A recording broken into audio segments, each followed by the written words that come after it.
Wanting to keep it fresh, and of course not disappointing the chef, my husband and I had no choice but to head down to Mexico. Yeah, right. No one and nothing was going to keep us from coming.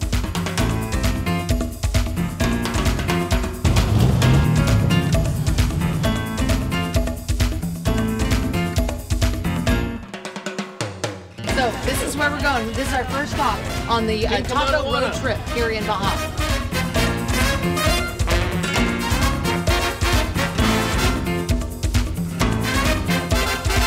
Can I try the natural?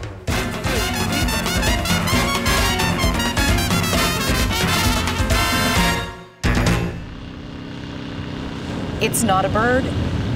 It's not a plane. It's me.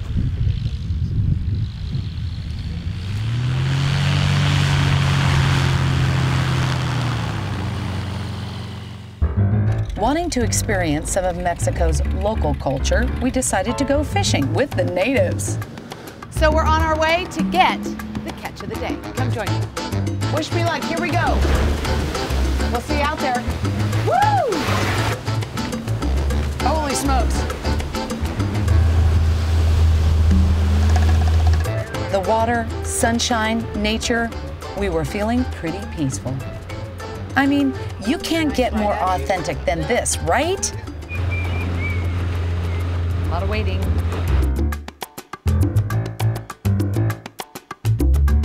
Holy smoke! Don't break it. Oh, that's beautiful. Just stand there, maybe get the boat out. Oh, man. Woo! Look at that. Okay, now you gotta kiss a fish. Oh God, no, no, Now you gotta kiss a fish. You caught it. No. But look at that, right? Ooh. All right, you got one. Hey, Good job, woman. Woo! Who says bringing a woman along is bad luck? So, truth be told, Tim caught the fish, but he let me reel it in. And it was beautiful. It was a Dorado. Color was gorgeous, about 12 pounds. Fresh fish. Once we caught our fish, we headed back towards land, literally right into it, at full speed. Wasn't quite sure what was going to happen.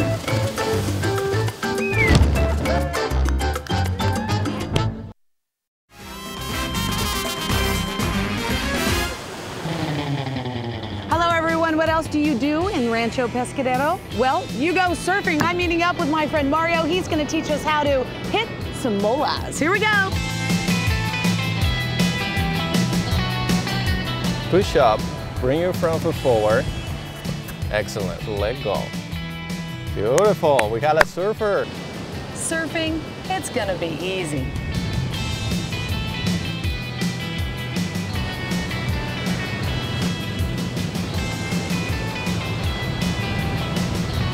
I got up on my first time. My husband, on the other hand,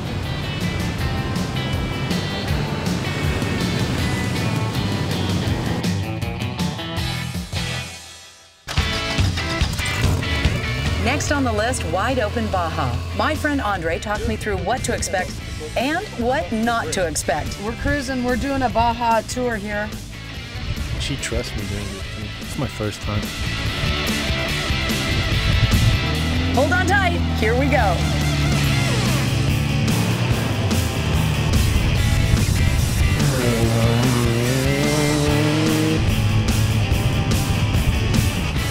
Some of the guests Andre warned me about. Andre was a great tour guide explaining the blurry parts of Baja we couldn't see going 90 miles an hour.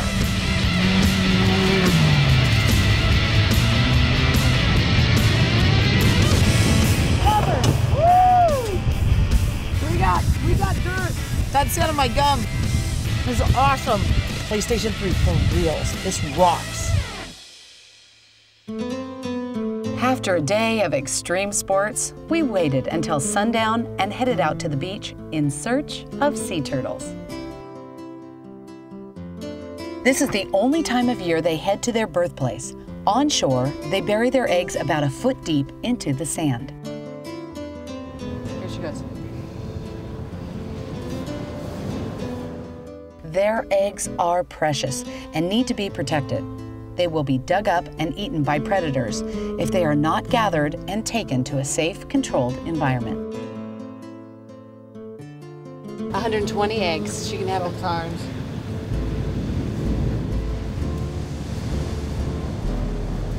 Once their eggs are buried, the turtles head straight back out to the water.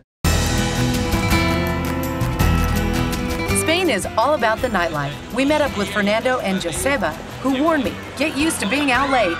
It's 10 o'clock at night here in Spain, and the town is just coming alive at 10 p.m., and we're gonna go get some tapas. Yes, we're going de tapeo. Tapeo. De tapeo, sí. Okay, we're off. Let's go. Una menestra con setas. Tired and excited, I tasted one tapa after the next. They just kept coming. True tapa is not a type of food, but rather a way of eating it, served while standing up and only one bite.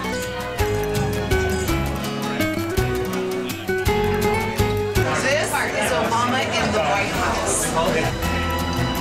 These are White House turkeys.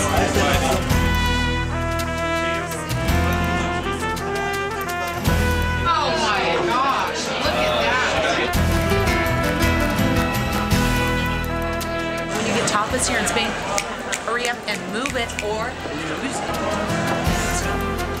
No good tapa bar would be complete without what seems like trash, but is actually napkins. And the more napkins on the floor, the better the food. While at the best pastry place in town, we saw the most amazing buildings made completely of sugar. That's crazy. This is all chocolate. I have found a new passion, tapas. I'm absolutely, without a doubt, in love with the taste and culture of Spain, and it's only day one. Bullfighting is another integral part of Spanish culture. I was invited to the home of Senor Vegas for more authentic Spanish cuisine and to be shown what it is exactly a matador does.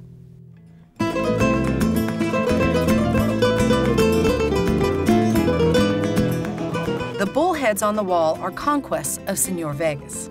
This is Chungo. This is the one that made him a matador. Senor Vegas shared with me that bullfighting has been in the family for generations.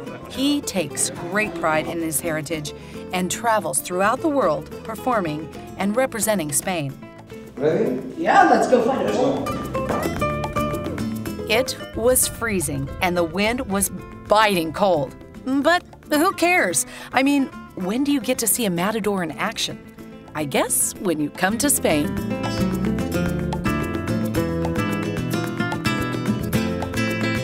In Spanish culture, bullfighting is more than just a job. The matador is considered to be both an artist and an athlete, possessing great agility, grace, and coordination.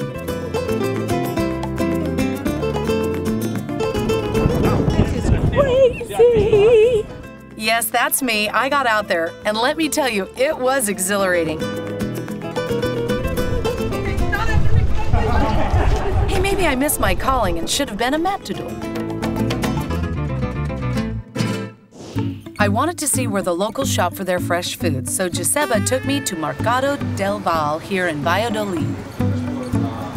It's just opening up, so you can see some of the vendors still aren't here. But every morning, the people will come down here, get their fresh fruit, fresh vegetables.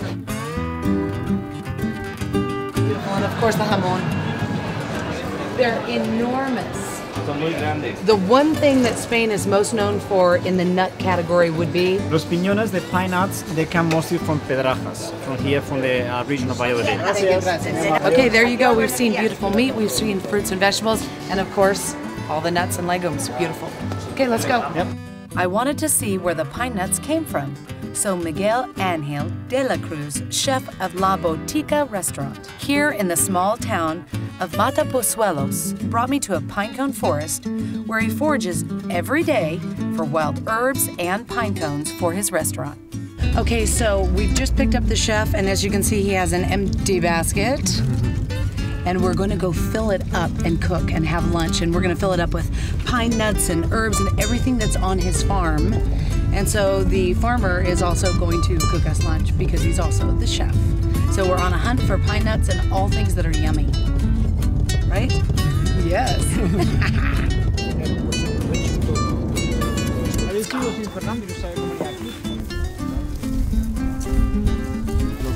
This is the craziest orchard I've ever been in. It's a pine nut forest. We found verbena, mushrooms, thyme, and many other herbs camouflaged beneath the forest's rough exterior. Right here. Yeah. No. Así. So easy to miss if not for an experienced eye. Lo especial de esto es que es silvestre, ¿no? Que... We're farming. The first apple tree. I mean, it's an apple. Wow, that's amazing. That's an apple. Hello? Each and every item picked is done strategically so as not to disrupt the forest's natural balance, always respecting the land. Everything you've seen that we've picked, everything that we've found, we're gonna eat. Let's go.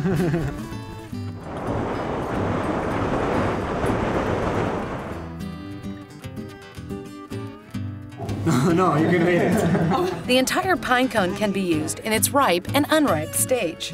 Once cracked from its hard shell, the white meat is delicious. Even the bark is shaved and edible. The unripe pine cone has a limey flavor and is frozen and shredded over food as a garnish. Chef Miguel prepared a meal of corzo, the wild mushrooms we picked earlier, a paste made from pine nuts, and the baby pine trees we found on the forest ground as a garnish. The shredded pine cone tops it off. Voila! Lunch. We're almost ready to head back home, but before we do, it's time for a little sightseeing. First stop, the aqueducts in Segovia. So here we are at one of the most famous places to eat in Segovia, and for that matter, in all of Spain, known for its suckling pig and its little lamb. Come join me. I was honored to share in the ceremony that accompanies the suckling pig dish served here at the Maison de Candido. Here it comes, here it comes, here it comes.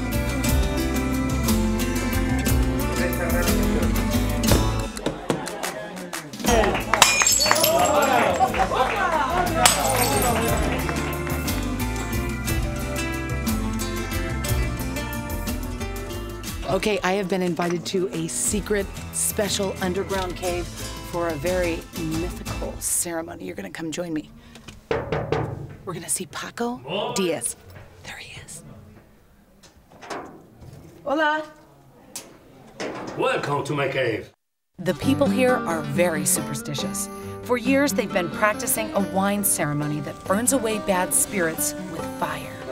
They light a wine lemon peel mixture on fire, letting it burn until the blue flame turns yellow.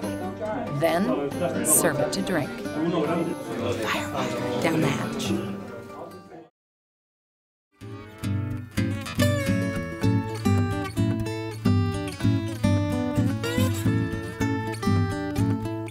All right, you guys, you think harvesting coffee is hard? Well, look at what's in the middle of the road. This tree has come down, so there's obstacles every step of the way, and we're right here plowing through it with you.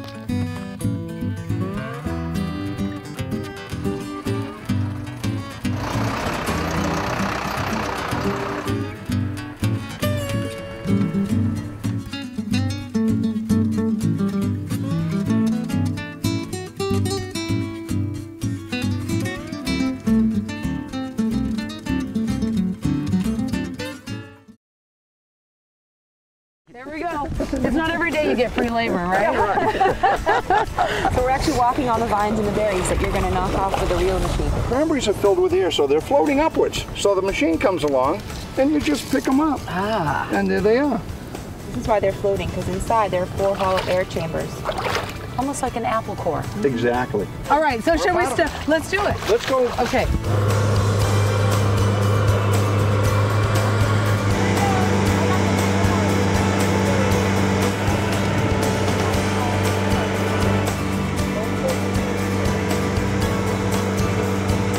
I'm following him because I'm not falling.